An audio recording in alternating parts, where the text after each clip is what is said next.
A gente falou agora há pouco sobre o acidente envolvendo uma Porsche, não um acidente, né? O Sakamoto falou bem, um motorista que matou um outro é, motorista de aplicativo, né? Um motorista, é claro, que estava conduzindo a Porsche, matou um motorista de aplicativo e ele se apresentou agora há pouco à polícia em São Paulo. A notícia chegou agora há pouco e a gente está acompanhando, portanto, as movimentações e o que vai acontecer a partir daí. E a gente está falando sobre a questão policial, né? A abordagem e tudo mais, que foi tudo diferente do padrão, pelo menos na primeira vista. A Secretaria de Segurança de São Paulo está avaliando tudo isso. Quero pegar esse gancho para falar um pouco mais sobre segurança pública em São Paulo.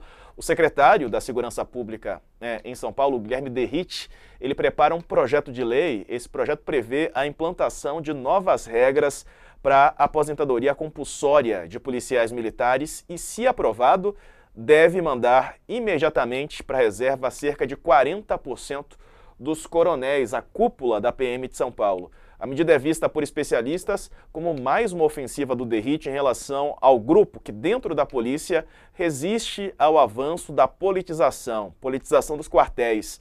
A gente viu há pouco tempo a discussão sobre as câmeras corporais. O Derrite não é favorável, não quer que os policiais usem as câmeras, que é também um argumento de boa parte de quem apoia políticos da extrema-direita, mas os coronéis, as pessoas da cúpula da polícia, né, tinham uma visão diferente. Muitos saíram já, e agora ele quer tirar, por esse projeto, 40% da cúpula da Polícia Militar do Estado de São Paulo. A gente foi ouvir outro lado, a Folha, na verdade, que foi quem preparou, quem fez essa reportagem que você encontra no UOL, e a gestão Tarcísio de Freitas disse que a mudança de regras para a ida para a reserva ainda é estudada, ainda é planejada, ainda é um projeto, ainda não está decidido, mas está estudado, tem a intenção, né, Sakamoto? O secretário, né, Derrite, né, ele está, ao que tudo indica, tentando moldar a Polícia Militar do Estado de São Paulo à sua imagem e semelhança, o que é bastante complicado. Derrite é um bolsonarista radical, né, eleito deputado federal como um bolsonarista radical. Ele tenta fazer o seguinte, ele tenta trazer para o poder, para a cúpula da Polícia Militar, coronéis que estão mais alinhados com o seu pensamento, em detrimento a outros coronéis que não necessariamente concordavam com tudo que ele fazia.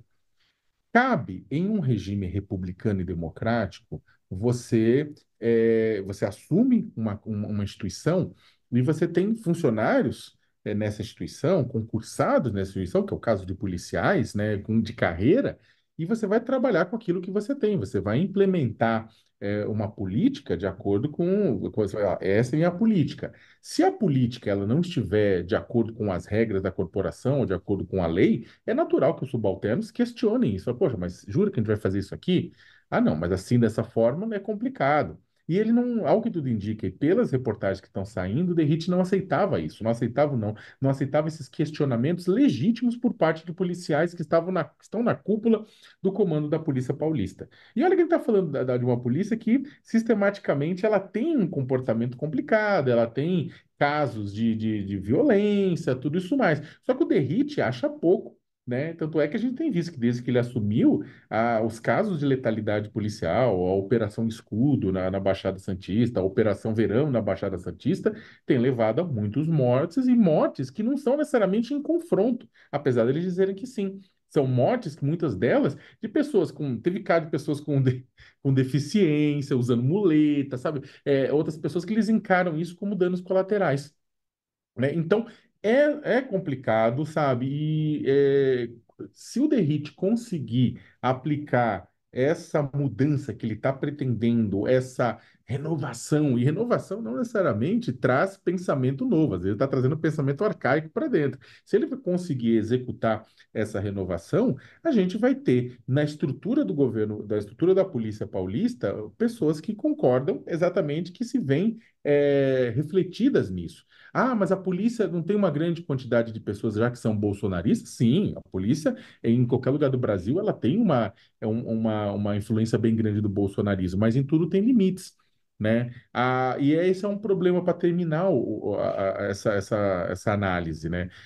Quando a gente fala de golpe, a gente fala sempre de golpe pensando em militares, né? Como aconteceu, teve um monte de militares participando. Só que existe todo um receio de que o futuro de golpes, né, venham com a participação de policiais, né, com a participação dos herdeiros daquele processo da ditadura militar que muitas vezes está dentro da polícia.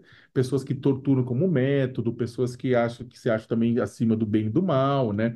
Então, eu não estou nem falando de milícia, estou falando da polícia que age atropelando a lei para cumprir achar que está cumprindo o seu objetivo.